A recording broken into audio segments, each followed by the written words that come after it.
우리의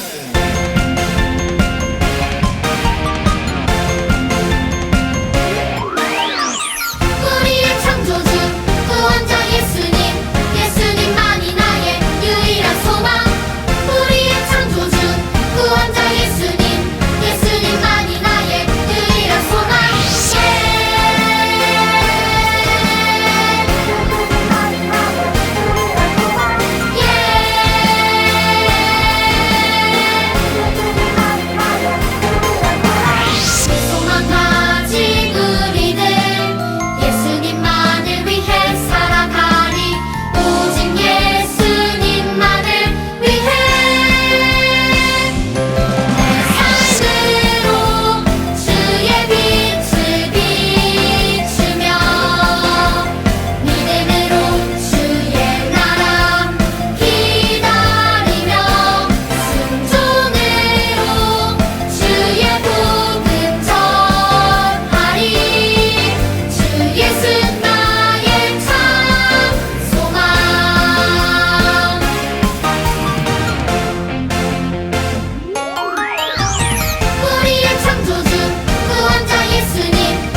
보셨네.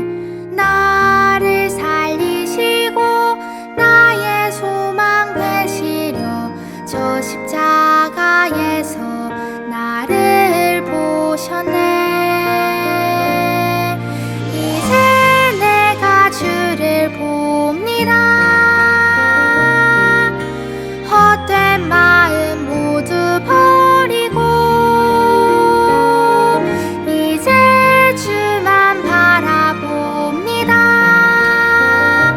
나의 생명 주의 것이니.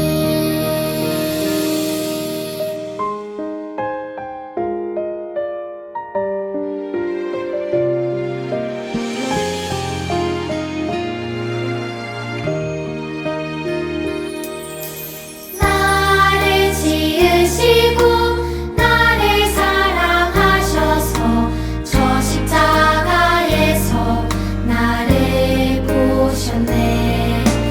나를 살리시고 나의 소망 되시려 저 십자가에서 나를 보셨네. 이제 내가 주를 봅니다. 헛된 마음 모두 버리고 이제 주만 바라봅니다.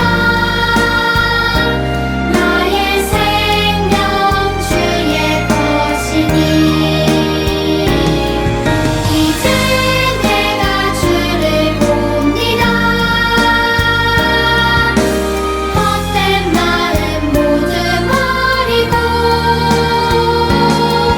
이제 주만 바라봅니다.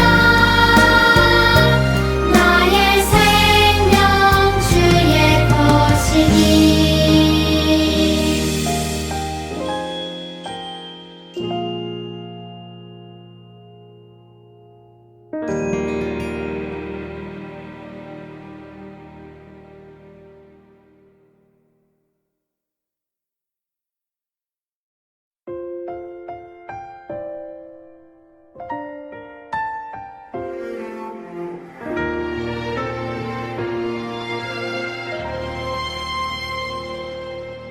나는 하나님을 예배하는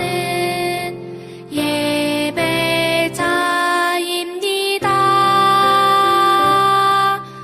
내가 서 있는 곳 어디서나 하나님을 예배합니다.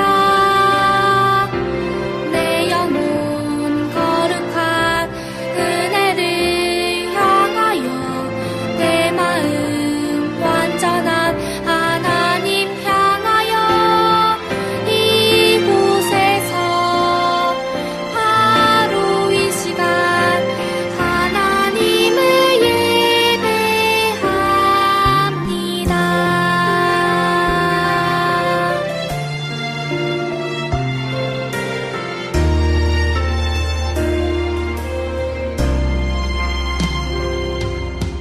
나는 하나님을 예배하는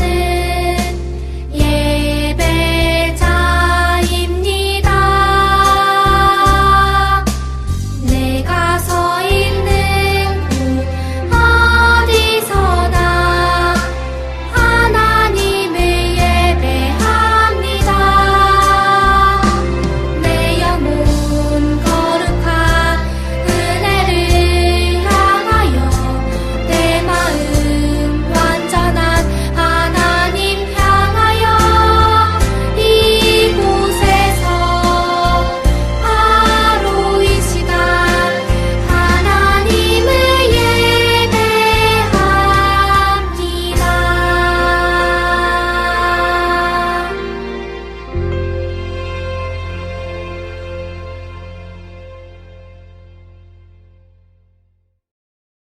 오늘 하나님께서 우리 꿈땅 친구들에게 주시는 말씀은 요한복음 1장 1절에서 14절까지의 말씀입니다. 전도사님이 봉독하겠습니다. 태초에 말씀이 계시니라. 이 말씀이 하나님과 함께 계셨으니 이 말씀은 곧 하나님이시니라. 그가 태초에 하나님과 함께 계셨고 만물이 그로 말미암아 지은 바 되었으니 지은 것이 하나도 그가 없이는 된 것이 없느니라. 그 안에 생명이 있었으니 이 생명은 사람들의 빛이라. 빛이 어둠에 비치되 어둠이 깨닫지 못하더라. 하나님께로부터 보내심을 받은 사람이 있으니 그의 이름은 요한이라. 그가 증언하러 왔으니 곧 빛에 대하여 증언하고 모든 사람이 자기로 말미암아 믿게 하려 함이라. 그는 이 빛이 아니요 이 빛에 대하여 증언하러 온 자라. 참 빛 곧 세상에 와서 각 사람에게 비추는 빛이 있었나니 그가 세상에 계셨으며 세상은 그로 말미암아 지은 바 되었으되 세상이 그를 알지 못하였고 자기 땅에 오매 자기 백성이 영접하지 아니하였으나 영접하는 자 곧 그 이름을 믿는 자들에게는 하나님의 자녀가 되는 권세를 주셨으니 이는 혈통으로나 육정으로나 사람의 뜻으로 나지 아니하고 오직 하나님께로부터 난 자들이니라. 말씀이 육신이 되어 우리 가운데 거하심에 우리가 그의 영광을 보니 아버지의 독생자의 영광이요 은혜와 진리가 충만하더라. 아멘. 네, 친구들 오늘부터 이제 여름 성경학교가 시작되게 돼요. 그래서 여러분이 여름 성경학교를 우리가 함께 보내게 될 때 물론 우리가 함께 모여서 드리지 못하고 이렇게 온라인으로 드리고는 있지만 여러분이 정말 현장에서 함께 예배 드리는 마음으로 또 정말 이 여름 성경학교를 통하여서 하나님을 만나고 싶어하는 그 마음이 잘 드러날 수 있도록 우리 친구들이 바르게 앉아서 바른 차림으로 우리 예배 드릴 수 있으면 참 좋을 것 같아요. 친구들 혹시 이 다리를 본 적 있나요? 이 다리는 체코에 있는 카렐교라는 다리예요. 이 카렐교는 체코에서 가장 오래된 다리이기도 하고 또 유럽에서 가장 아름다운 다리 중 하나로 유명하기도 해요. 그래서 체코로 여행을 가는 사람들은 꼭 이 다리를 보고 올 정도로 필수 관광 코스 중에 하나로 손꼽아요. 근데 사람들이 왜 이 다리를 빠짐없이 꼭 방문해보고 오는 걸까요? 물론 전도사님이 앞서서 말했다시피 이 다리가 아름답기 때문에 그렇게 찾는 사람도 많을 거예요. 그런데 여기에는 또 다른 이유가 하나 있다고 해요. 그 이유는 바로 이 다리에 있는 성 요한 네포무크의 동상 때문이에요. 14세기 후반에 체코에 한 왕비가 있었어요. 근데 이 왕비가 이 성 요한 네포무크라는 이 신부를 찾아와서 고해성사를 했대요. 여러분 고해성사가 뭔지 알고 있나요? 맞아요. 카톨릭에서는 교인들이 죄를 지었을 때 사제를 찾아가서 죄를 고백하면 죄를 용서받을 수 있다고 믿었어요. 이것을 우리가 고해성사라고 말해요. 근데 이때 사제는 자신이 들은 그 내용을 꼭 비밀로 해야 돼요. 그런데 이 왕비가 이 사제를 찾아와서 고해성사를 하고 돌아간 뒤에 그 왕이 자기의 부인이 과연 요한 네포무크에게 어떤 내용을 고해성사했을까 이게 너무 궁금해졌어요. 그래서 이 네포무크를 불러서 어떤 내용을 고해성사했는지 그 내용이 뭐였는지 물었대요. 그래서 네포무크가 여러분 어떻게 했을까요? 네, 네포무크는 그 비밀을 말할 수 없다고 끝까지 버텼고 결국에는 끝까지 버티다가 그 일 때문에 목숨까지 잃고 말았어요. 그리고 후에 이 일이 사람들에게 알려지게 되자 네포무크는 사람들에게 영웅으로 칭송받게 되었고 또 그를 기념하기 위해서 이 카렐교에 네포무크의 동상이 세워지게 된 거예요. 그래서 지금도 사람들이 이 네포무크의 모습을 보기 위해 카렐교를 많이 찾는다고 해요. 그리고 여러분이 이렇게 동상을 보면은 이 네포무크의 순교 장면이 묘사된 이 부조가 있는데 그 동판에 손을 대고 소원을 빌면 소원이 이루어진다는 그런 전설이 있다고 해요.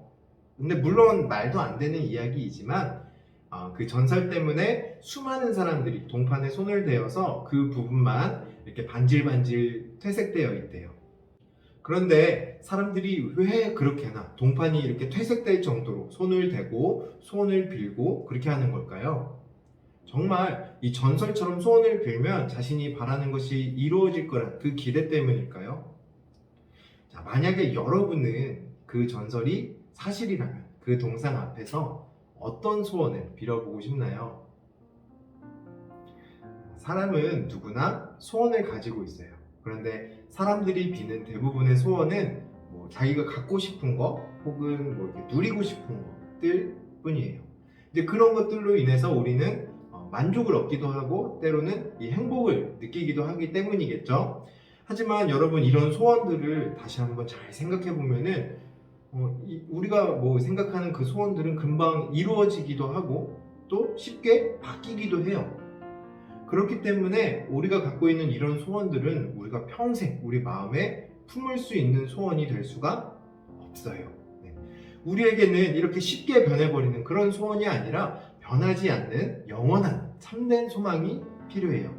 그러면 여러분, 그 변하지 않는 영원한 참된 소망이 무엇일까요? 하나님의 자녀인 우리는 무엇을 소망으로 삼고 살아가야 되는지 우리 오늘 말씀을 통해서 한번 같이 알아보도록 할게요. 자, 이 질문에 대한 답은 바로 하나님의 말씀에 있어요. 우리 앞서서 읽었던 요한복음 1장 1절에서 14절 말씀을 한 목소리로 다시 한번 읽어볼까요? 시작! 태초에 말씀이 계시니라. 이 말씀이 하나님과 함께 계셨으니 이 말씀은 곧 하나님이시니라. 그가 태초에 하나님과 함께 계셨고 만물이 그로 말미암아 지은 바 되었으니 지은 것이 하나도 그가 없이는 된 것이 없느니라. 그 안에 생명이 있었으니 이 생명은 사람들의 빛이라. 빛이 어둠에 비치되 어둠이 깨닫지 못하더라. 하나님께로부터 보내심을 받은 사람이 있으니 그의 이름은 요한이라. 그가 증언하러 왔으니 곧 빛에 대하여 증언하고 모든 사람이 자기로 말미암아 믿게 하려 함이라. 그는 이 빛이 아니요 이 빛에 대하여 증언하러 온 자라. 참 빛 곧 세상에 와서 각 사람에게 비추는 빛이 있었나니 그가 세상에 계셨으며 세상은 그로 말미암아 지은 바 되었으되 세상이 그를 알지 못하였고 자기 땅에 오매 자기 백성이 영접하지 아니하였으나 영접하는 자 곧 그 이름을 믿는 자들에게는 하나님의 자녀가 되는 권세를 주셨으니 이는 혈통으로나 육정으로나 사람의 뜻으로 나지 아니하고 오직 하나님께로부터 난 자들이니라. 말씀이 육신이 되어 우리 가운데 거하심에 우리가 그의 영광을 보니 아버지의 독생자의 영광이요 은혜와 진리가 충만하더라. 아멘. 자, 여러분, 오늘 말씀은 우리에게 이렇게 말하고 있어요. 함께 읽어볼까요? 시작! 예수님을 나의 소망으로 삼으라. 자, 여러분은 이 세상의 처음 모습이 어땠는지 알고 있나요? 이 세상이 만들어지기 전에는 아무것도 존재하지 않았어요. 그저 캄캄한 어둠뿐이었어요. 그런데 캄캄한 그 어둠 가운데 유일하게 계셨던 하나님이 이렇게 말씀하셨어요. 빛이 있어라. 하나님이 말씀하시자 말씀하신 대로 빛이 생겼어요. 빛을 창조하신 하나님은 차례대로 이 세상의 모든 것을 창조하셨어요. 그리고 가장 마지막에 사람을 창조하셨어요. 하나님이 말씀하시면 말씀하신 대로 생겨났어요. 아무것도 존재하지 않았던 그 세상에 하나님의 말씀을 통해 이렇게 생명이 가득하게 되었던 거예요. 그 말인즉슨 하나님과 또 예수님은 한 분이시기 때문에 예수님은 누구예요? 온 세상을 창조하신 창조주이신 거예요. 그런데 온 세상의 창조주이신 예수님이 사람으로 이 땅 위에 오셨어요. 근데 왜 예수님이 여러분 이 땅에 사람으로 오셨을까요? 맞아요. 우리 하나님과 사람 사이를 가로막고 있는 죄의 문제를 해결하기 위해 이 땅 위에 오셨던 거예요. 하나님은 죄를 미워하실 뿐만 아니라 죄와 함께 계실 수 없는 존재예요. 그래서 예수님이 바로 이 죄의 문제를 해결하기 위해 이 땅 위에 오신 거예요. 그런데 예수님보다 먼저 태어나서 예수님이 누구신지 사람들에게 외치고 또 알렸던 사람이 있었어요. 그 사람의 이름이 무엇일까요? 바로 세례 요한이었어요. 세례 요한은 이렇게 외쳤어요. 생명의 빛이 우리 가운데 오십니다. 그분을 믿어야 합니다. 세례 요한은 예수님을 믿으면 구원을 얻게 된다는 사실을 사람들에게 알려주었어요. 그러나 사람들은 그가 전하는 말을 듣고도 예수님이 구원자이심을 믿지 못했어요. 무슨 말 같지도 않은 소리. 누구를 믿으라는 거야? 나는 관심 없어. 여러분, 성경에는 이렇게 기록되어 있어요. 우리 함께 읽어볼까요? 말씀이 육신이 되어 우리 가운데 거하심에. 자, 여러분, 말씀이 누구시죠? 그래요, 바로 예수님이에요. 예수님은 사람의 몸으로 이 세상에 오셨어요. 예수님이 왜 이 땅에 오셨다고 했죠? 네, 죄로부터 세상을 구원하시기 위해서였어요. 온 세상을 창조하신 예수님은 우리도 창조하셨어요. 예수님이 우리의 창조주세요. 또 사람으로 이 땅에 오신 예수님은 우리의 제 문제도 해결해 주신 우리의 유일한 구원자세요. 우리의 창조주이시고 또 구원자이신 그 예수님만이 바로 우리의 유일한 소망이 되는 거예요. 여러분, 우리 앞서서도 이야기했지만 사람은 누구나 소원을 가지고 있어요. 자신이 가진 꿈이 이루어지기를 기대하기도 하고 또 갖고 싶은 물건이나 먹고 싶은 음식을 얻기를 바라기도 해요. 하지만 여러분, 그 어떤 것도 우리의 영원한 소망이 되지는 못해요. 우리가 갖고 싶은 물건이나 먹고 싶은 음식들, 이런 것들은 우리에게 잠깐의 그런 행복만 줄 수 있을 뿐이고, 그런 소원들은 또 우리의 상황에 따라서 변하기 때문이에요. 그렇기 때문에 우리의 영원한 소망은 우리의 창조주이시고 또 구원자이신 예수님밖에 없어요. 예수님만이 바로 우리의 참된 소망이세요. 그래서 우리는 다른 것이 아니라 오직 예수님만 우리의 소망으로 삼고 살아갈 수 있어야 해요. 여러분, 오늘 우리에게 참된 소망이신 그 예수님이 함께 계심을 기억하면서 우리 오늘 제목 다시 한번 외쳐보고 말씀 마치도록 할게요. 시작! 예수님이 나의 소망이에요. 전도사님이 기도하겠습니다. 사랑이 많으신 주님, 오늘 말씀을 통하여서 오직 예수님만이 우리의 창조주이시고 또 구원자 되심을 다시 한번 깨닫고 고백합니다. 우리 친구들의 마음이 오직 예수님만을 바라보고 예수님만을 소망으로 삼으며 살아갈 수 있도록 도와주세요. 우리가 하루하루를 살아가다 보면 우리의 소원이 예수님이 아니라 우리가 가지고 싶은 것, 우리가 놀러 가고 싶은 것, 또는 먹고 싶은 것, 이런 것들로 변할 때가 있습니다. 하지만 주님께서 우리 친구들과 함께하여 주시고 오직 주님만 소망으로 삼으며 주님만 의지하고 또 주님을 기쁘게 하기 위하여서 살아갈 수 있도록 주님께서 인도하여 주세요. 이제 여름성경학교 첫날을 시작했습니다. 주님께서 우리 친구들의 마음을 만져주시고 온라인으로 드리고 있지만 그 가운데서도 역사하시고 또 사랑과 은혜를 나누어 주시는 그 주님을 경험할 수 있도록 성령 하나님 충만히 임하여 주세요. 감사합니다. 주님 사랑합니다. 우리의 창조주이자 구원자 되시는 예수 그리스도의 이름으로 기도드립니다. 아멘.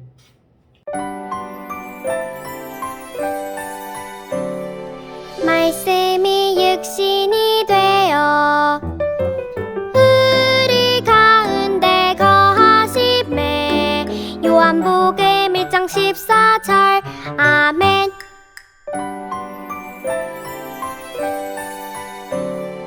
말씀이 육신이 되어 우리 가운데 거하심에 요한복음 1장 14절 아멘.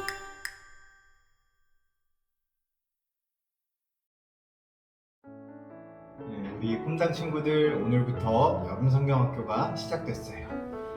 같이 예배당에 모여서 우리 같이 예배하고 또 재밌는 게임도 하면 더 좋았겠지만 우리 친구들이 어디에 있든지 그곳이 하나님을 예배하는 장소라는 사실을 꼭 기억하고 이제 오늘을 포함해서 4주 동안 여름 성경학교가 이제 진행될 텐데 여러분이 예배를 잘 챙겨드릴 수 있으면 좋을 것 같아요. 그리고 오늘 예배를 드린 친구들은 이제 앞서 나왔던 암송 말씀 있죠. 요한복음 1장 14절 말씀을 전도사님에게 문자로 보내주면 전도사님이 출석을 기록해두도록 할게요. 여름 성경학교 예배를 빠지지 않고 잘 드린 친구들에게는 맛있는 간식과 또 선물을 전도사님이 전달해 줄 거예요. 그래서 우리 친구들 까먹지 말고 꼭 전도사님한테 출석 문자 보낼 수 있도록 해주고 또 아직 회비를 내지 못한 친구들은 부모님께 말씀드려서 화면에 적힌 이 계좌번호로 납부할 수 있도록 해주면 좋을 것 같아요. 요새 날씨가 너무 더워졌어요. 그래서 우리 친구들 다음에 만날 때 혹시 우리 친구들 얼굴이 너무 새까매져서 이렇게 오진 않을까, 그래서 전사님이 못 알아보지는 않을까 이렇게 조심스럽게 예상해보게 되는데 우리 친구들 더위 먹지 않을 수 있도록 항상 건강 잘 챙기고 또 부모님 말씀 잘 들으면서 좀 여름방학을 보람차게 보낼 수 있으면 좋을 것 같아요. 주기도문으로 예배를 마치겠습니다. 하늘에 계신 우리 아버지, 아버지의 이름을 거룩하게 하시며 아버지의 나라가 오게 하시며 아버지의 뜻이 하늘에서와 같이 땅에서도 이루어지게 하소서. 오늘 우리에게 일용할 양식을 주시고 우리가 우리에게 잘못한 사람을 용서하여 준 것 같이 우리 죄를 용서하여 주시고 우리를 시험에 빠지지 않게 하시고 악에서 구하소서. 나라와 권능과 영광이 영원히 아버지의 것입니다. 아멘.